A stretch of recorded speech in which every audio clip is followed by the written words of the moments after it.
It's a new year, and there's a new curfew in Quebec. Quebec was first put under a curfew lasting 139 days, from January 2021 until the end of May. Quebec's revival of the curfew measure was met with criticism, citing the lack of data to prove that the curfew is successful at reducing the transmission of COVID-19. Well, the second curfew is being lifted on Monday, January 17th, alongside the reopening of schools. Many have drawn attention to the provincial government's focus on punitive measures to address COVID-19 in Quebec. In this episode of Local 514, we'll be looking into the Quebec government's use of punitive measures to decrease cases, as well as data observing the success of the last curfew and how this measure affects Montreal's marginalized populations. Quebec's last curfew was put in place during the peak of the second wave. During this time, the number of daily COVID cases dropped significantly. But can we attribute the drop in COVID cases to the curfew? Some are skeptical, including Simon Bacon, researcher for ICARE. ICARE stands for International COVID-19 Awareness and Responses Evaluation Study, based at the Montreal Behavioral Medical Center, focused on behaviors, attitudes, concerns, impacts, and responses to COVID-19 public health policies. Ultimately, the inherent problem is that, once again, it's difficult to disentangle what aspect is specific to curfew, because nobody universally just went out and did curfew. They did all these other things, and they all came in at different times, and then curfew was layered on top of it. So oftentimes when you look at the analyses, they bundle a few things together which really talk about this mass restriction of movement and all those measures collectively. The Quebec Health Ministry said recently in a statement that observational studies showed that the curfew was useful in preventing travel and gatherings at a time when the number of cases in the general population remained high. However, according to a study conducted by Quebec's Public Health Institute, home gatherings remained mostly consistent before and during the curfew. Throughout the pandemic, what we've sort of really realized is that, general gatherings in the evenings is not really what's been the biggest driver of cases, right? If you actually look at where the outbreaks are occurring, that's never has been a real key component.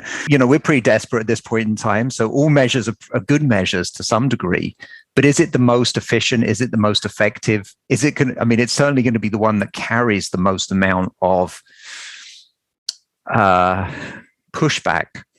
Emily Roberge of TOMS, an organization working in the fight against HIV/AIDS and other sexually transmitted and blood-borne infections, says that the curfew will increase isolation, which has already led to an increase in overdoses during the pandemic.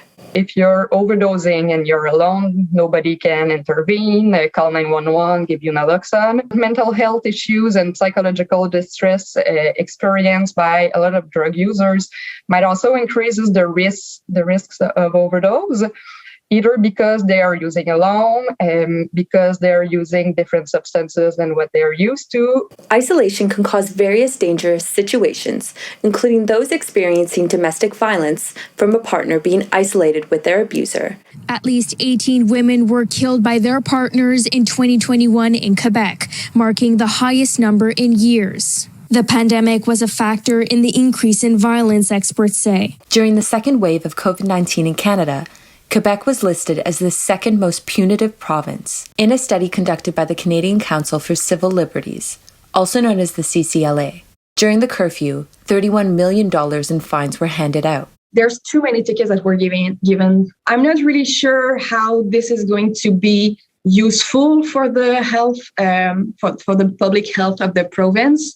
But we do know that it's going to have negative impacts, especially on marginalized population like racialized people. Those people are usually more targeted by police in general, so they do have a higher risk of having those fines. It can be justified for government to violate some rights in some circumstances. And in those cases, it's on them to justify actually why they are violating it. And actually, when they are doing so, they have to show how the positive impacts of that measure or of that right violation can outweigh the negative impacts. We know since the beginning of the pandemic, there's been a lot of human rights that have been violated, but it was justified because of the pandemic. But we think that the curfew is not justified, especially because it has so many negative impacts. So I think it's really concerning that we as a province chose to go this repression way to fight against COVID. Outside of the curfew, what other punitive measures have occurred during the pandemic? Following calls to reduce the Montreal police budget and reinvest in the community, the city has instead increased the SPVM budget every year since these calls were largely made in the summer of 2020. The police budget will increase by $45 million in 2022. This is the second highest increase to the SPVM's budget ever. Montreal has the country's largest police force per capita and will be expanding, with the hiring of 122 additional officers. So how does this connect to the pandemic? The provincial and municipal governments have relied heavily on policing to reduce gatherings and enforce physical distancing. In many cases, police have been identified to be more likely to intervene or ticket non-white communities. Statistics from 2014 to 2017 identified that Black and Indigenous people were 4 to 5 times more likely than white people to be stopped by police during police street checks. Quebec police have been given access to rapid telewarrants for areas of Quebec listed as in red zones. This allows getting into people's homes much more quickly, without residents' consent. Those listed in red zones are not allowed to have indoor or outdoor gatherings. The CCLA states that this has potential for abuse, citing the possibility of unreasonable searches, arbitrary detentions, racial profiling, and harassment. The Quebec College of Physicians urged the provincial government to impose harsher measures on the unvaccinated, instead of approaching a harm reduction method by providing more education and understanding of the history and success of vaccines. The Quebec government recently announced an additional tax that will go towards those who are unvaccinated. The fines will not vary based on income or class. So why is the provincial government able to punitively enforce measures so easily?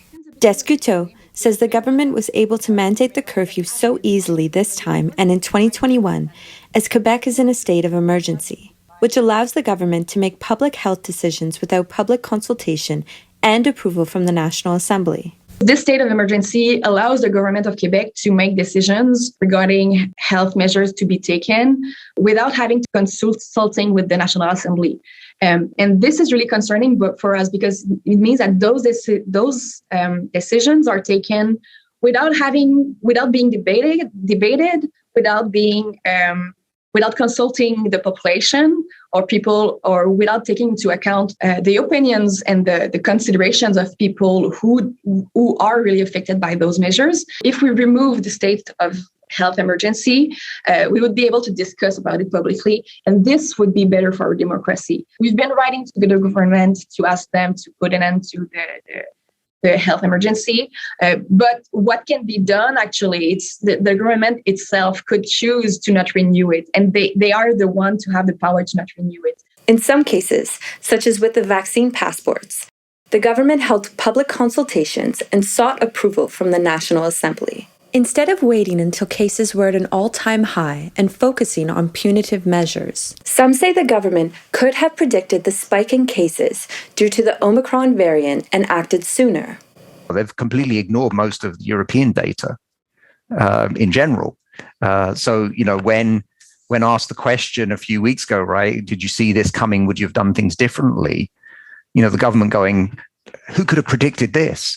And it's like, only the several thousands of scientists that have been looking at the data in Europe and seen it coming, like we have every other phase of the pandemic. I mean, it's been almost unbelievable that we can replicate. We're literally on a 6 weeks or so curve behind Europe.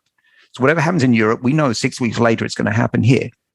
So we had plenty of warning that this was going to happen. We just decided to ignore it. I'm upset of our government putting in place measures that are more political and punitive rather than effective and based on sound science for sanitary, effects. It's a repressive government, and we know that repression doesn't, really work We need education, health promotion, prevention, harm reduction, support, consultations, democracy. That's what we need, not repression. And of course, it's based on security more than public health.